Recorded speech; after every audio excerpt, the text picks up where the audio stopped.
సీతమ్మ జాడ వెతుకుతూ రామ లక్ష్మణులు కొంత దూరం ప్రయాణించాక లక్ష్మణుడు రాముడితో ఇలా అన్నాడు. అన్నయ్య, నాకు ఏవో దుశ్శకునాలు కనపడుతున్నాయి. ఏదో తీవ్రమైన భయం వేస్తుంది. ఇక్కడ వంజులకం అనే పక్షి కూస్తుంది. ఈ పక్షి కూత ఎవరికి వినపడుతుందో వారికి జయం కలుగుతుంది, కానీ పరమ దారుణమైన యుద్ధం జరుగుతుంది అని చెబుతుండగానే ఒక పెద్ద శబ్దం వినపడింది. ఆ శబ్దం ఏమిటా అని రామ లక్ష్మణులు చూసేసరికి సృష్టిలో కని విని ఎరుగనటువంటి రూపం వాళ్ళకి కనపడింది. దానికి తలకాయ లేదు, కాళ్ళు లేవు, కేవలం గుండెల దగ్గర నుంచి నడుము కింది భాగం వరకు మాత్రమే దాని శరీరం ఉంది. అందులోనే పెద్ద నోరు, కన్ను ఉన్నాయి. ఆ కన్ను దూరంగా ఉన్న వస్తువులను కూడా చూస్తుంది. దానికి యోజనం పొడవున్న చేతులు ఉన్నాయి. అది నడవలేదు కనుక ఆ చేతులతో అడవిలో తడిమి దొరికిన దాన్ని తిని బతుకుతుంది. ఆ వింత స్వరూపాన్ని చూసి అసలు ఇదేమిటిరా ఇలా ఉంది అని వాళ్ళు అనుకున్నారు. అంతలోనే అది తన 2 చేతులతో రామ లక్ష్మణులను పట్టేసుకుంది. అప్పుడు అది, నేను రాక్షసుడిని, నన్ను కబంధుడు అంటారు. అరణ్యానికి వచ్చి ఇటువైపునకు ఎందుకు వచ్చారు? ఇప్పుడు నేను మీ ఇద్దరిని తినేస్తాను అని అంటూ వాళ్ళని దగ్గరగా తీసుకునే ప్రయత్నంలో ఉండగా లక్ష్మణుడు రాముడితో, మనం వీడిని ఉపేక్షిస్తే వీడు మనిద్దరిని మింగేస్తాడు, అందుకని వీడి చేతులను ఖండించేద్దాము అన్నాడు. అప్పుడు లక్ష్మణుడు ఎడమ చేతిని, రాముడు కుడి చేతిని నరికేశారు. అప్పుడు ఆ కబంధుడు, మీరు ఇద్దరు ఎవరు అని అడిగాడు. ఈయనని రాముడు అంటారు. దశరథుడి కుమారుడు. తండ్రి మాటకి కట్టుబడి 14 సంవత్సరాలు అరణ్యవాసానికి వచ్చాడు.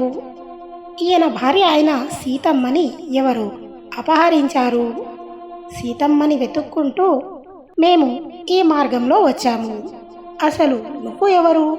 నువ్వు ఇలా ఉన్నావేంటి? నీలాంటి రాక్షసుడిని మేము ఎప్పుడూ చూడలేదు అని లక్ష్మణుడు అన్నాడు. అప్పుడు ఆ కబంధుడు, నేను మీకు నా కథ చెబుతాను, కానీ మీరు నాకు ఒక ఉపకారం చేయాలి.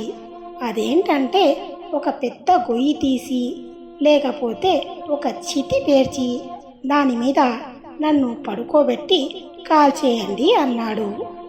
సరే, నువ్వు కోరినట్టే నిన్ను కాల్చేస్తాములే, కానీ సీతమ్మని ఎవరు రాక్షసుడు అపహరించాడు.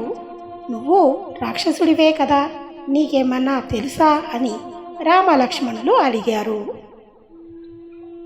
అప్పుడు ఆ కబంధుడు, మీకు ఆ విషయాన్ని ఈ శరీరంతో చెప్పలేను.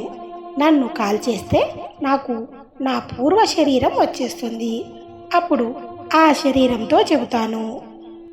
ఈ శరీరానికి అన్నీ జ్ఞాపకం లేవు, ఆ శరీరానికి అన్నీ తెలుసు, కనుక నన్ను కాల్చేయండి అన్నాడు.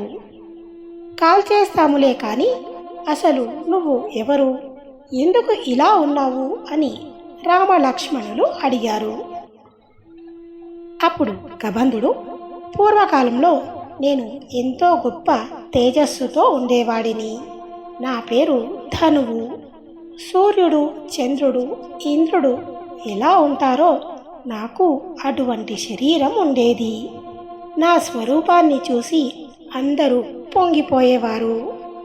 ఇంత అందమైన శరీరంతో ఉన్న నాకు ఒక దిక్కుమాలిన ఆలోచన వచ్చింది. అదేంటంటే, నేను కామరూపిణి కనుక ఒక విచిత్రమైన స్వరూపాన్ని పొంది అరణ్యంలోకి వెళ్ళి అందరినీ భయపెడితే ఎలా ఉంటుంది అని. అప్పుడు నేను వెంటనే ఒక వికృత స్వరూపాన్ని పొంది అరణ్యంలోకి వెళ్ళాను. అక్కడ స్థూలశిరుడు అనే మహర్షి దర్భలు ఏరుకుంటూ ఉండగా నేను ఆయన వెనకాలకి వెళ్ళి పెద్ద కేక వేశాను. అప్పుడు ఆ మహర్షి నా వంక చూసి, ఇలా ఈ రూపంతో తిరగడం నీకు ఎంత సరదాగా ఉందో కదా, నువ్వు ఇలాగే చాలా కాలం ఇక్కడ తిరుగుతూ ఉండు అని వెళ్ళిపోయారు. అప్పుడు నేను నా నిజస్వరూపాన్ని పొంది ఆయన కాళ్ళ మీద పడి, మీరు చెప్పిన మాట ప్రకారం నాకు ఆ భయంకరమైన స్వరూపం తొందరలో వస్తుంది, కానీ నాకు ఆ స్వరూపం ఎలా పోతుంది అని అడిగాను. అప్పుడు ఆ స్థూలశిర మహర్షి, నీకు వచ్చిన ఈ ప్రకోపం పోవాలి, కొంతకాలానికి ఇక్కడికి రామ లక్ష్మణులు వచ్చి నీ 2 చేతులు నరికేస్తారు, అప్పుడు నీకు శాప విమోచనం అవుతుంది అని చెప్పారు. అప్పుడు నేను వెంటనే వెళ్ళి తపస్సు చేయడం ప్రారంభించాను. కొంతకాలానికి బ్రహ్మగారు ప్రత్యక్షమయ్యి ఏమి కావాలి అని అడిగారు. అప్పుడు నేను నాకు దీర్ఘాయువు కావాలి అని అడిగాను. బ్రహ్మగారు తథాస్తు అని చెప్పి వెళ్ళిపోయారు. నాకు దీర్ఘ ఆయుర్దాయం ఉందన్న అహంకారంతో ఇంద్రుడి మీదకు యుద్ధానికి వెళ్ళాను. అప్పుడు ఇంద్రుడు 100 అంచులు ఉన్న వజ్రాయుధాన్ని నా మీద ప్రయోగించాడు. ఆ వజ్రాయుధం నా 2 కాళ్ళని ఛాతీలోకి నొక్కేసింది, అలాగే నా తలని కూడా ఛాతీలోకి నొక్కేసింది, నా 2 చేతులని కూడా లోపలికి నొక్కేసింది. అప్పుడు నడుము నుంచి ఛాతీ వరకు మాత్రమే ఉన్న శరీరంతో నేను కింద పడ్డాను. అప్పుడు నేను ఇంద్రుడితో, నువ్వు నన్ను కొట్టేశావు, బాగానే ఉంది, నా కాళ్ళు చేతులు లోపలికి తోసేశావు. నాకు బ్రహ్మగారు దీర్ఘ ఆయుర్దాయం ఉందని వరమిచ్చారు. ఇప్పుడు నా నోరు లోపలికి వెళ్ళింది కదా, మరి నేను ఏమి తిని బతకను అని ఇంద్రుడిని అడిగాను. అప్పుడు ఇంద్రుడు నా కన్నుని నోరుని నా ఉదర భాగం మీద ఏర్పాటు చేసి యోజనం పొడవున్న 2 చేతులు ఇచ్చాడు. రామా, నేను అప్పటి నుండి ఇలా పడి ఉన్నాను. ఈ అరణ్యంలో తడుముకుంటూ దొరికినది తింటూ ఉంటాను. ఎప్పటి నుంచో రామ లక్ష్మణులు దొరికితే బాగుండు అనుకుంటున్నాను. ఇప్పటికీ మీరు దొరికారు. మీరు నా శరీరాన్ని కాల్చేయండి, నేను మీకు ఉపకారం చేస్తాను అన్నాడు. అప్పుడు రామ లక్ష్మణులు కబంధుడి శరీరాన్ని చితి మీద పెట్టి కాల్చేశారు. అప్పుడు ఆ చితి నుండి ఆభరణములు పెట్టుకొని మంచి తేజస్సుతో ఒక దివ్య శరీరంతో ధనువు పైకి వచ్చి ఇలా అన్నాడు.